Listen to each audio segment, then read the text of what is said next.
Grafik realcon pemilu 2024 di Sistem Informasi Rekapitulasi atau Sirekap di-stop oleh KPU. KPU memutuskan menghentikan penayangan grafik perolehan suara terhadap formulir C hasil TPS. Penghentian penayangan itu dilakukan karena tingginya tingkat kekeliruan pembacaan oleh Sirekap, sehingga menyebabkan data perolehan suara tidak sesuai dengan hasil di TPS dan menimbulkan kesalahpahaman publik. Pernyataan itu disampaikan oleh anggota KPU RI Idham Holik pada Selasa 6 Maret 2024. Penghentian grafik realcon di Sirekap itu dilakukan sejak Selasa malam. Idham mengatakan kebijakan KPU saat ini hanya menampilkan bukti otentik perolehan suara. KPU berjanji tetap mengunggah foto asli formulir C hasil plano dari TPS sebagai bukti otentik. KPU memastikan akan fokus pada rekapitulasi manual berjenjang dari tingkat kecamatan, kota atau kabupaten, provinsi hingga pusat. Adapun rekapitulasi berjenjang itu merupakan dasar resmi penghitungan suara yang sah. Sedangkan angka yang tertera di Sirekap baik itu akurat maupun tidak, bukan merupakan dasar resmi penghitungan suara yang sah. Kubu paslon nomor urut 2 Prabowo Subianto dan Gibran Rakabuming Raka merespon sikap KPU yang menghentikan tayangan grafik realcon hasil penghitungan suara Pilpres. Partai Amanat Nasional atau PAN setuju dengan KPU yang menyetop tayangan realcon penghitungan suara, sedangkan Partai Demokrat meminta KPU memberikan penjelasan gamblang agar tidak timbul spekulasi publik. PAN berpendapat penghentian grafik perolehan suara bisa menghindari konflik di masyarakat. Pernyataan itu disampaikan oleh Wakil Ketua Umum PAN, Viva Yoga Mauladi, pada Rabu 6 Maret. Menurut Viva, keputusan KPU tepat dilakukan mengingat Sirekap memiliki banyak kekurangan. Berbagai kekurangan tersebut menimbulkan tanda tanya di masyarakat. Meski begitu, PAN mengakui bahwa adanya Sirekap merupakan bentuk niat baik KPU agar mempermudah transparansi publik untuk melihat hasil suara pemilu. Di sisi lain, Demokrat menuntut penjelasan KPU terkait diberhentikannya penayangan realcon. Pernyataan itu disampaikan oleh Ketua DPP Partai Demokrat Herman Hairon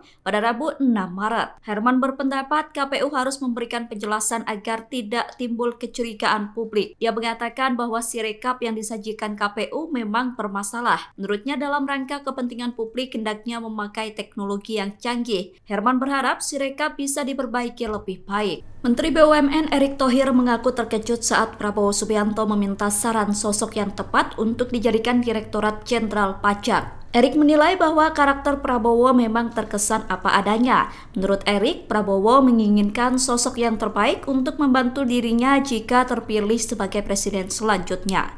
Adapun sebelumnya, Prabowo mengutarakan niatnya mencari Dirjen Pajak yang baru. Prabowo meminta agar Erick Thohir membantu mencari sosok yang bisa menjadi pemimpin Ditjen Pajak Kementerian Keuangan. Permintaan itu disampaikan secara terbuka oleh Prabowo dalam Mandiri Investment Forum 2024 Selasa 5 Maret. Tak hanya Erick Thohir, permintaan serupa juga diutarakan Prabowo kepada mantan Menteri Keuangan Chatib Basri, Wakil Menteri BUMN Kartika Wiroatmojo, dan Direktur Utama PT Bank Mandiri Tbk Darmawan Junaidi. Absennya Puan Maharani dari rapat paripurna DPR RI menimbulkan persepsi bahwa PDIP tidak solid. Tidak hadiran Puan dalam rapat paripurna itu memicu persepsi PDIP belum satu suara soal hak angket untuk mengusut dugaan kecurangan pemilu 2024. Pernyataan itu disampaikan oleh analis politik dan Direktur Eksekutif Aljabar Strategik Indonesia Arifki Caniago pada Rabu 6 Maret. Untuk diketahui, Puan absen dari rapat paripurna karena menghadiri KTT Ketua Parlemen Dunia di Paris, Prancis. Dalam rapat paripurna hanya fraksi PDIP, PKB, dan PKS yang menyarankan hak angket. Sedangkan P3 dan Nasdem tidak terbuka menyatakan sikapnya dalam sidang paripurna. Namun menurut Arifki, P3 dan Nasdem punya pertimbangan untuk ikut hak angket. Arifki menduga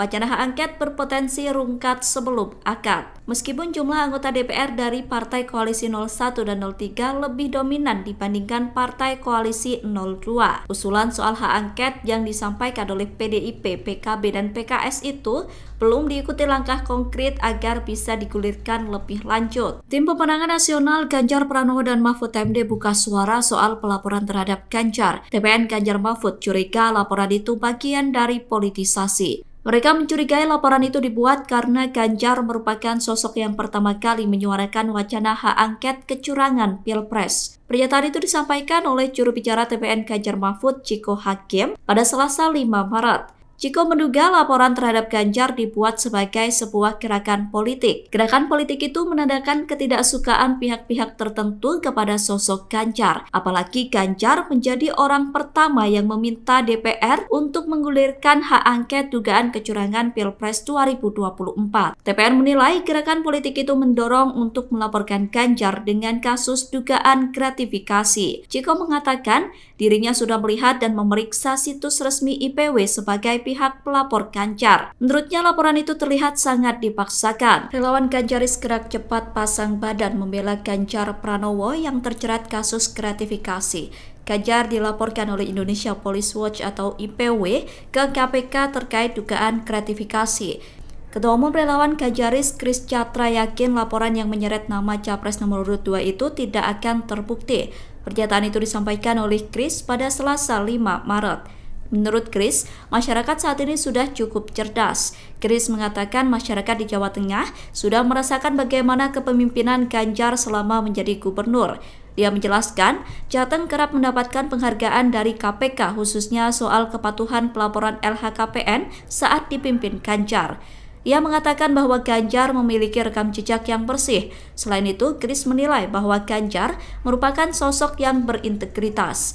Oleh karena itu, Kris yakin apa yang dilaporkan IPW terkait Ganjar tidak akan terbukti. Wakil Presiden ke-10 dan ke-12 Yusuf Kala menyebut bahwa hak angket tidak bisa mengubah hasil pemilu 2024. Pernyataan itu satu suara dengan Mahfud MD yang sebelumnya juga menyatakan bahwa hak angket tidak bisa mengubah hasil pemilu. Menurut JK, hak angket justru bisa memuluskan jalan pemerintahan berikutnya. Pasalnya, hak angket bisa mengklarifikasi berbagai kecurigaan yang terjadi selama pelaksanaan pemilu 2024. Pernyataan itu disampaikan oleh JK di kawasan Kuningan, Jakarta, Rabu 6 Maret. JK mengatakan hak angket merupakan implementasi tugas DPR dalam mengawasi pemerintah. Menurut JK, hak angket akan menjadi forum bagi pemerintah untuk mengklarifikasi dugaan kecurangan pemilu. Namun JK menegaskan bahwa hak angket tidak bisa mengubah hasil pemilu 2024. PKS sama PKB ngajuin hak angket,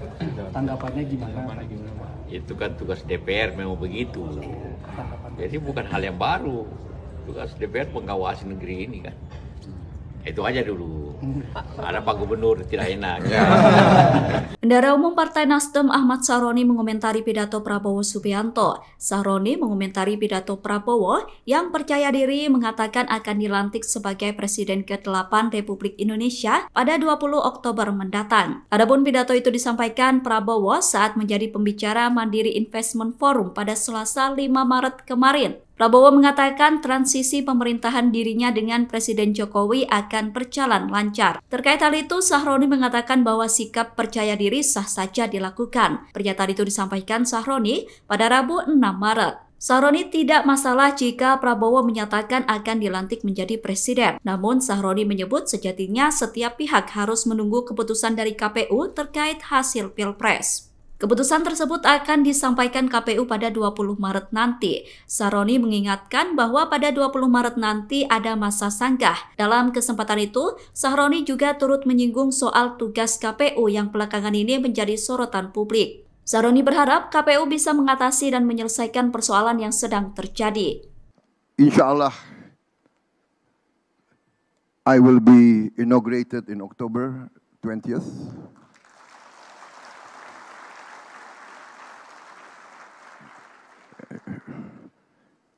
And I think the transition will be very smooth because, as you know, of the three candidates, my team is very open that we say that we are part of Jokowi's team. Ini nggak cukup cuma menyetop tayangan grafik aja, tapi lebih ke audit forensik lebih baik. Why? Kenapa kalau memang nggak ada apa-apa ya audit aja, toh nggak ada beban.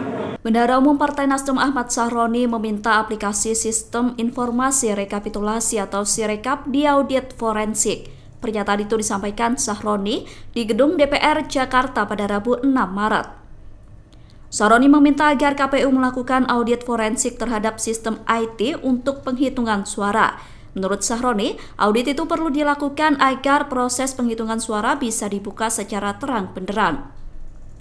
Sahroni mengatakan jika memang tidak ada yang ditutupi, maka audit forensik perlu dilaksanakan. Tapi kan sekarang jadi bingung nih, lembaga apa yang bisa dipercaya dari lembaga survei yang sudah eksis di Republik ini, tiba-tiba ada partai politik yang tiba-tiba naik. Kan jadi ngaco, ini Sirekapnya nggak benar atau lembaga quick count-nya, lembaga surveinya yang nggak benar. Nah ini menimbulkan problem yang luar biasa. Maka itu saya menyarankan KPU berinisiatif untuk mengaudit forensik sistem IT yang dia punya saat ini. Jadi nggak cukup cuma menyetop tayangan grafik aja, tapi lebih ke audit forensik lebih baik. Why? Kenapa kalau memang nggak ada apa-apa ya audit aja, atau nggak ada beban. Sama juga dengan perihal DPR memiliki hak istimewa hak angket.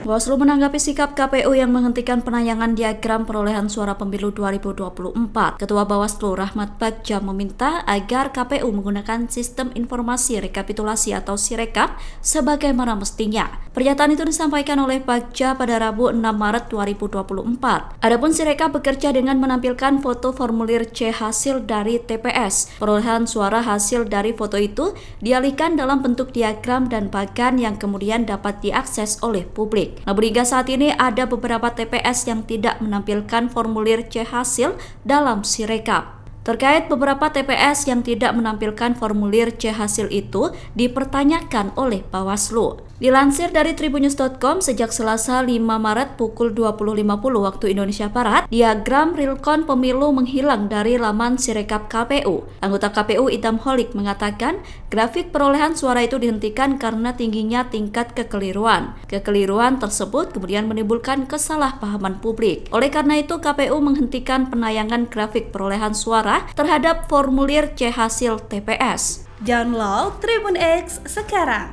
Menghadirkan lokal menjadi Indonesia.